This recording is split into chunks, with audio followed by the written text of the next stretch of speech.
Gentlemen,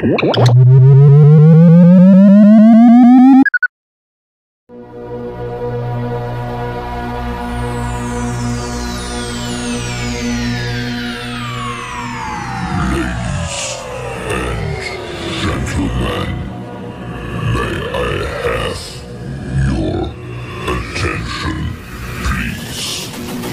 The show starts in 5, 4, 3, 2, 1, go.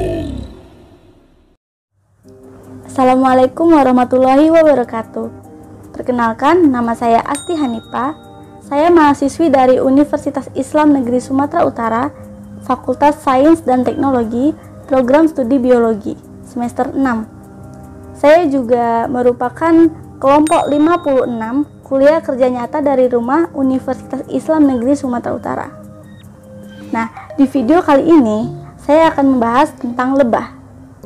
Lebah itu adalah kelompok serangga yang hidupnya itu berkelompok, dan lebah juga merupakan serangga yang menghasilkan madu.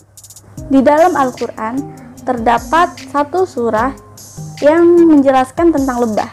Surah itu adalah surah An-Nahl ayat 68 sampai dengan ayat 69. A'udzubillahi minasyaitonirrajim. Bismillahirrahmanirrahim. Wa auha rabbuka ilan nahli anittakhizi minal jibali buyutan wa minasyajari wa mimma ya'risun summa kuli min kulli syamarati fasluki subula rabbiki zulul yakhruzu min butuniha syarabun mukhtalifun alwanuhu fihi sifa'un linnasi inna fi zalika layatan liqaumin yatafakkarun. Artinya, dan Tuhanmu mewahyukan kepada lebah, buatlah sarang-sarang di bukit-bukit, di pohon-pohon kayu, dan di tempat-tempat yang dibuat manusia. Kemudian makanlah dari tiap-tiap macam buah-buahan dan tempuhlah jalan Tuhanmu yang telah dimudahkan bagimu. Dari perut lebah itu keluar minuman madu yang bermacam-macam warnanya. Di dalamnya terdapat obat yang menyembuhkan bagi manusia. Sesungguhnya pada yang demikian itu benar-benar terdapat tanda kebesaran Tuhan bagi orang-orang yang memikirkan. Nah, di dalam ayat tersebut lebah telah mendapatkan wahyu dari Allah Subhanahu wa Ta'ala. Kok bisa ya? Jadi begini, maksud wahyu yang dikatakan oleh Allah Subhanahu wa Ta'ala dalam ayat tersebut itu artinya adalah ilham atau petunjuk atau bimbingan dari Allah agar lebah itu membuat sarang di sekitaran bukit-bukit, pohon-pohon, atau tempat yang sudah dibuat oleh manusia. Kemudian, berkat adanya perintah dari Allah Subhanahu wa Ta'ala, lebah telah membangun sarangnya dengan sangat rapi struktur dan susunannya. Oh iya, di dalam ayat ini juga dijelaskan oleh Allah Subhanahu wa Ta'ala bahwa lebah itu menghasilkan madu yang sangat bermanfaat bagi kesehatan manusia. Jadi, apa sih madu itu? Madu adalah zat manis yang dihasilkan oleh lebah madu dari nektar. Nektar adalah cairan yang dihasilkan oleh bunga yang terdiri dari gula kompleks dan sekitar 80% air.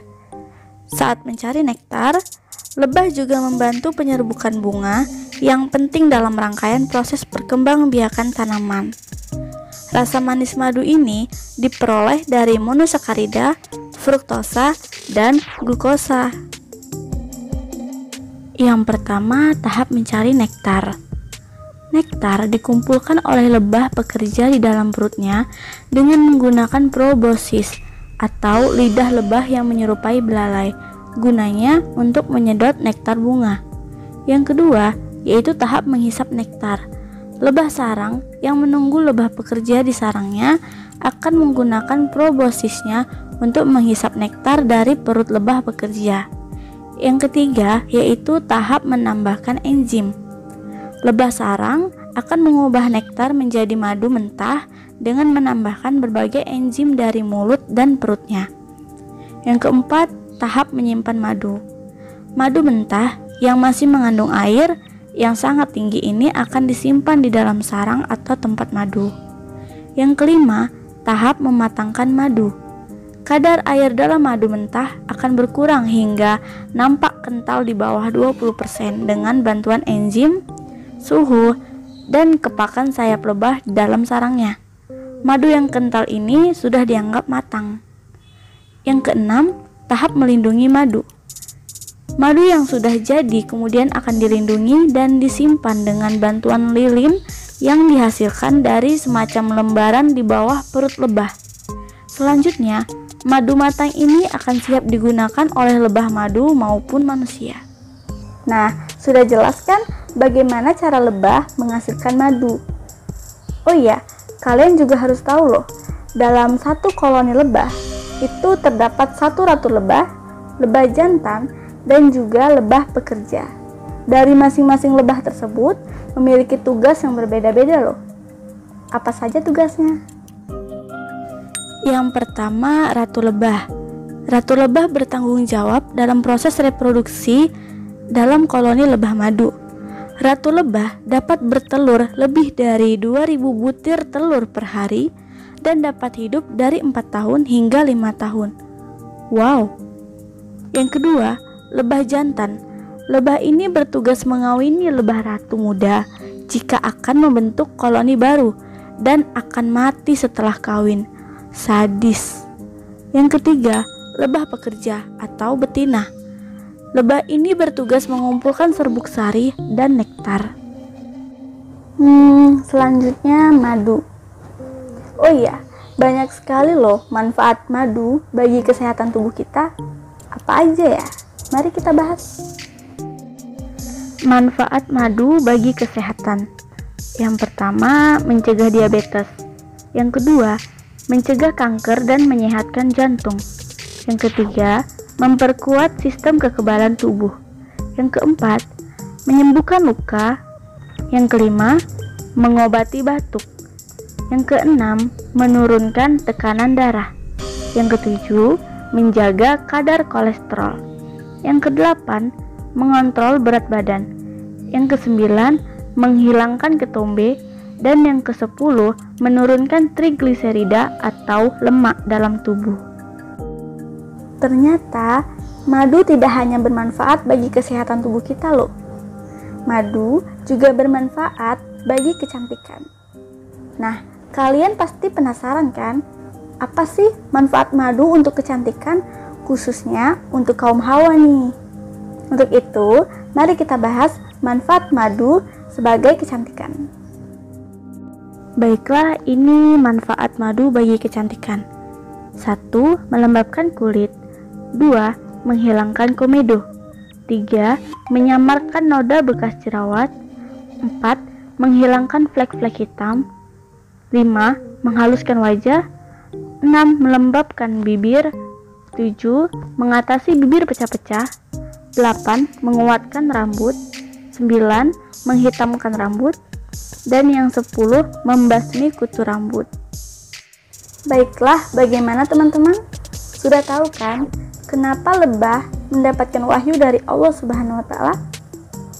Ya, karena Allah telah menjelaskannya di dalam Quran surah An-Nahl ayat 68 sampai dengan 69. Di situ Allah menjelaskan bahwa Allah memberi bimbingan kepada lebah agar lebah membuat sarangnya itu di bukit-bukit, di pohon-pohon, dan di tempat yang sudah dibuat oleh manusia.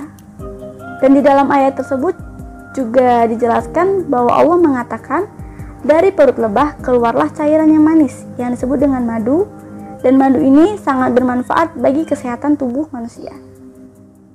Sekian penjelasan saya mengenai lebah dalam Al-Quran. Semoga bermanfaat buat kita semua. Oh iya, jangan lupa di like, komen, subscribe, and share video ini. Ikuti juga media sosial saya yang sudah tertera di samping. Terima kasih. Assalamualaikum warahmatullahi wabarakatuh. Bye-bye.